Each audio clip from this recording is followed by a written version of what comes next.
Mr. Brown. Yes, Monsieur. We rehearsed it just like you told us. We got it just like you like it. Jimmy can't play that with the part he's got. We can change the part if you like. Don't change it. Did I say change the part? Huh? Fellas, does it sound good? Yeah. Does it feel good? Yeah. If it sounds good and it feels good, then it's musical. Hi, I'm Zorianna. Today we have a special guest on Just Seen It, filmmaker Tate Taylor, who directed Get On Up, the James Brown biopic. I don't know why I like to say Get On Up. I can't just say Get On Up. Got a ring to it. So this is your follow-up film to The Help. Did your life change after that nomination? Were you just getting scripts thrown at you left and right? I had some choices, but I'm very picky about what I want to do. There's a checklist of items that have to be in a story, and it was just, much to my surprise, there wasn't that secret room I was taken into after The Help where all the great projects were. It doesn't exist, so I spent a long time looking for one. So what's on your checklist? An opportunity for pathos and humor, often butted right up against each other, a sense of history, a chance for an audience member to walk away having realized something they didn't know before, and great characters, a great central character, but really I love the ensemble. So how does then someone like you get to do a James Brown biopic? Did you have to fight for it, or was it fairly simple? No, it was very serendipitous how it happened. I was at Imagine Entertainment meeting with Brian Grazer and Erica Huggins about something completely unrelated. And I overheard someone mention, or someone told me they had just gotten their James Brown movie in. And being a Southerner, and we all tend to be a little protective of the people that come from of our native sons. And I was like, well, I would like to read that. But why did you want this to be your next film? What was it about it? It wasn't so much, wow, this is James Brown. It was the character himself. I mean, if you take away who James Brown is as an historical and famous figure, his life, it's the makings of an amazing central character, and all the things I check off on my list were there. Yeah. Now, is there a vision that people tend to have of James Brown that you know is different, or that you learned that was different than from what we think that he is? Yeah, I found myself getting really protective of James and his legacy, because even today, if you were to go out and poll someone on the street, who's James Brown, there's usually a smirk, and then they bring up all of his missteps. The mug shot. The mug shot, the wife beating, Eddie Murphy in a hot tub, and the outfits too, outfits, crazy hair. But they don't realize there's this whole other part of him that's not as celebrated.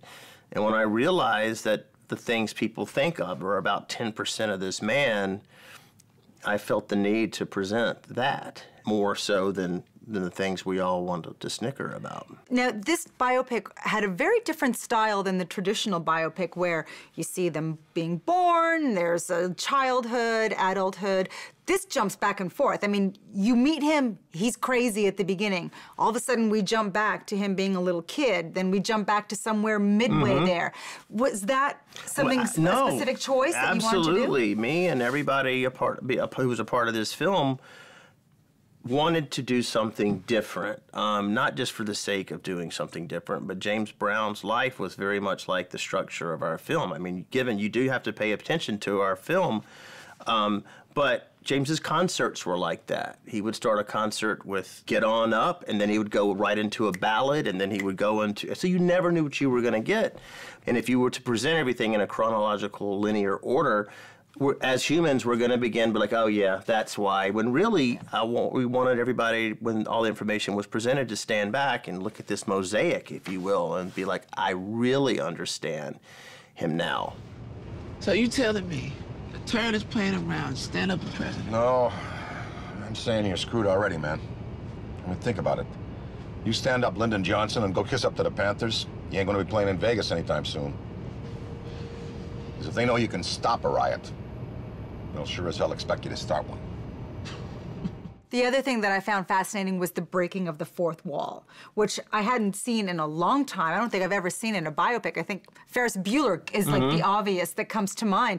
But here, I mean, he talks to you throughout the film. What was the intention behind that? One of the many I should say, devices that a biopic often has to employ is you have to get out information about their successes and their rise. And in the past, that's usually done from a reporter or a montage of headlines or a montage of something. And I couldn't figure out how to escape that. And it just hit me. You know, James Brown was a part of his own desire to make this movie with Brian Grazer before he died. He and Brian were trying to make it, and James is notoriously controlling and very opinionated. And one morning I woke up and I said, who else would find a way to come back from the grave, butt in at their own movie, and tell the story the way they wanted it told? Who else would be so arrogant as to brag about himself? I said, let's go for it. And then Chadwick Boseman, who's amazing, of course, made it work. What was Chadwick's process?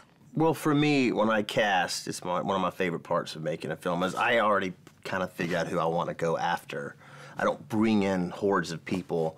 But for me, what I realized, whoever I cast as James, I had to make sure that they could play the 63-year-old James with truth and dignity so that there wouldn't be any chance of people snickering and laughing, because that's the age where people most parodied James.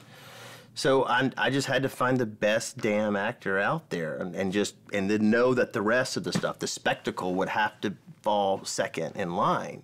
I had looked at Chad's work, and he, like Viola Davis, they work with, and Nelson Ellis and Octavia, they work with such economy that when they act, their eyes bring you into their soul, and you feel what they're feeling versus acting out at you. So I wanted Chadwick. He avoided me for 2 months. It's a lot of pressure. Well, he said, he goes, yes. I was scared as hell. I mean, it wasn't so much I'm playing another historical figure. He just kept saying, nobody should try this. It's just impossible. And I think each actor gets an opportunity once or twice or maybe 3 or 4 times, like Meryl Streep, yes, because she can do anything, yes, to have that replicate itself. Yeah. You have a lot of people from The Help in this movie. Anna O'Reilly, Allison Janney, Octavia Spencer, Viola Davis. Ingenue Ellis. And Nelson. That's a lot. I know. Mean, are these your good friends that you just sort of like said, you have to be in my movie? Or do they just follow you blindly now because you're the man, well, you're Oscar nominated? They want to. We have a family atmosphere when I make a film, and your director is only as good as the people he surrounds himself with, cast and crew. So I always want them in my films. I mean, when I'm writing scenes and you know what someone's capable of, it makes my job so much easier. What do you want people to get out of this film? What I've gotten out of learning about James Brown that I'm trying to take into my own life, which is so hard to do, is just follow your instincts. Whenever we don't, we usually fail or make a mistake, but it's so hard to follow your inner voice. We judge it, or if you share it with somebody, they'll tell you that's crazy, you can't do it. And James Brown's life was a series of events and opportunities that he went after that didn't make sense, and people said, you can't do it, and he just wouldn't listen. Sometimes his instinct bordered on impulse, which got him in trouble, but this man became an American icon because he followed his instincts. He invented the funk, music that he couldn't read or even write. He only spoke about it, and that was instinctual, and that's how he invented a music that's unlike any other. Well, thanks for coming on the show. We really appreciate it. Thank you. Terrific film, very enjoyable. So best of luck to it, and may James Brown live on. Cheers. And we got 3 butts in a seat. Y'all should take that and use it. You got permission. Yeah.